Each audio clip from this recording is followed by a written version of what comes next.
सच्चा प्यार। एक अनोखी प्रेम कहानी। सर्दियों की ठंडी शाम थी। कोहरा हल्का हल्का छा रहा था और मुंबई की व्यस्त सड़कों पर हर कोई अपने घर जाने की जल्दी में था। उन्हीं गलियों में एक छोटे से कैफे में अंश और सिया पहली बार मिले थे। पहली मुलाकात। अंश एक सफल लेखक था जिसकी किताबें बेस्टसेलर हुआ करती थी, लेकिन उसका दिल अब तक खाली था। वहीं सिया एक इंटीरियर डिजाइनर थी जो अपनी दुनिया में खोई रहती थी।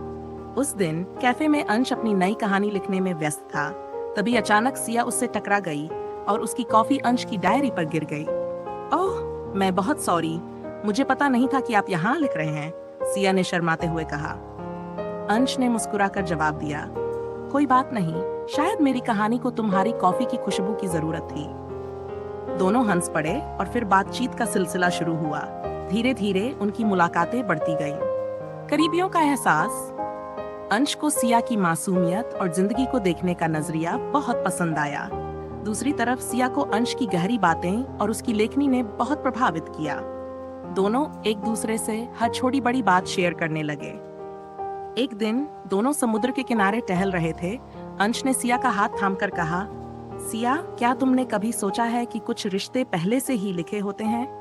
सिया मुस्कुराई, शायद, लेकिन वो रिश्ता तभी खूबसूरत होता है जब दोनों लोग उसे सच्चे दिल से निभाएं। अंश ने उसकी आंखों में देखा और धीरे से कहा, तो क्या तुम मेरी कहानी की सबसे खूबसूरत किरदार बनोगी? इम्तिहान का वक्त। जहां प्यार होता है वहां इम्तिहान भी होता है।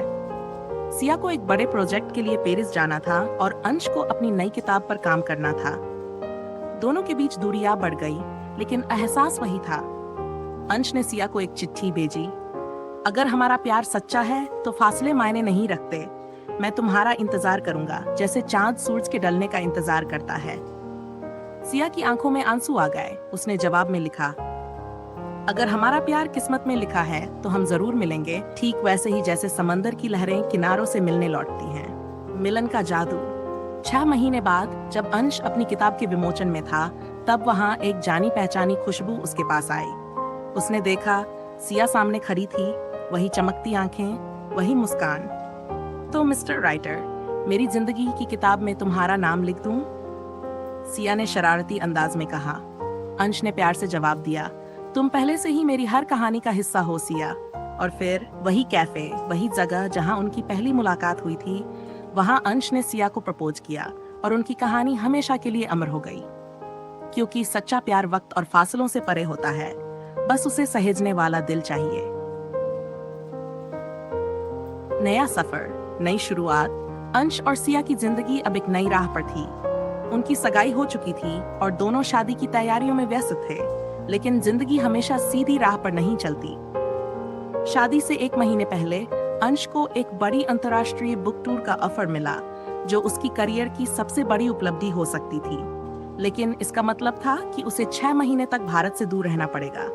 एक शाम जब दोनों समुद्र किनारे बैठे थे, अंश ने सिया का हाथ पकड़कर कहा, सिया, मैं तुम्हें छोड़कर जाना नहीं चाहता, लेकिन यह मौका मेरे लिए बहुत खास है। सिया ने हल्के से मुस्कुराते हुए कहा, अंश, प्यार का मतलब सिर्फ साथ रहना नहीं, बल्कि एक दूसरे के सपनों का सम्मान करना भी है। मैं तुम्हारा इंतजार करूंगी, ठीक वैसे ही जैसे तुमने मेरा किया था। दूरी और मजबूती। अंश टूर पर चला गया और सिया अपनी जिंदगी में व्यस्त हो गई, लेकिन उनकी बातचीत और चिट्ठियां प्यार को और गहरा बना रही थीं। हर रात सिया अंश की भेजी किताब के पन्नों को पढ़ती और अंश सिया के भेजे डिजाइन स्टिचेस को देखकर मुस्कुराता। लेकिन वक्त ने फिर से परीक्षा ली। अंश को टूर के दौरान एक गंभीर बीमारी हो गई। उसने सिया को यह बात नहीं बताई क्योंकि वह उसे परेशान नहीं करना चाहता था। धीरे धीरे उसकी तबीयत बिगड़ने लगी और वह कमजोर महसूस करने लगा। एक दिन जब सिया ने उसे वीडियो कॉल किया तो उसने महसूस किया कि अंश पहले जैसा नहीं लग रहा था। अंश, तुम ठीक तो हो ना? सिया ने चिंतित होकर पूछा। अंश ने मुस्कुराने की कोशिश की, हाँ, मैं बिल्कुल ठीक हूँ, बस थोड़ा थक गया हूँ। लेकिन सिया ने उसकी आंखों में छिपा दर्द देख लिया। उसने बिना कुछ सोचे समझे उसी वक्त फ्लाइट बुक कर ली और अगले ही दिन अंश के पास पहुंच गई। प्यार की ताकत। अंश जब अस्पताल के बिस्तर पर था तो उसने सिया को सामने देखा। उसकी आंखों में आंसू थे, लेकिन चेहरे पर वही प्यारी मुस्कान। तुम यहाँ क्यों आई? अंश ने कमजोर आवाज में पूछा। सिया ने उसका हाथ पकड़कर कहा, क्योंकि जहां तुम हो वही मेरी दुनिया है। अगर तुम बीमार हो तो मैं तुम्हारे साथ हर दर्द बांटने के लिए यहाँ हूँ। अंश की आंखों से आंसू निकल पड़े। उसने महसूस किया कि सच्चा प्यार सिर्फ खूबसूरत पलों में नहीं होता, बल्कि उन मुश्किल घड़ियों में भी होता है जब आपका कोई अपना आपको थाम लेता है। अंश के इलाज के बाद वह पूरी तरह ठीक हो गया और जब वह भारत लौटा तो उसकी बाहों में सिया थी, उसकी ताकत, उसका प्यार।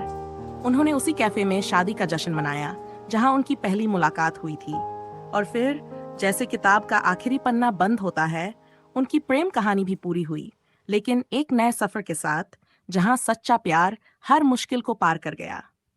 क्योंकि सच्चा प्यार सिर्फ इजहार का नाम नहीं, बल्कि एक दूसरे की ताकत बनने का नाम है।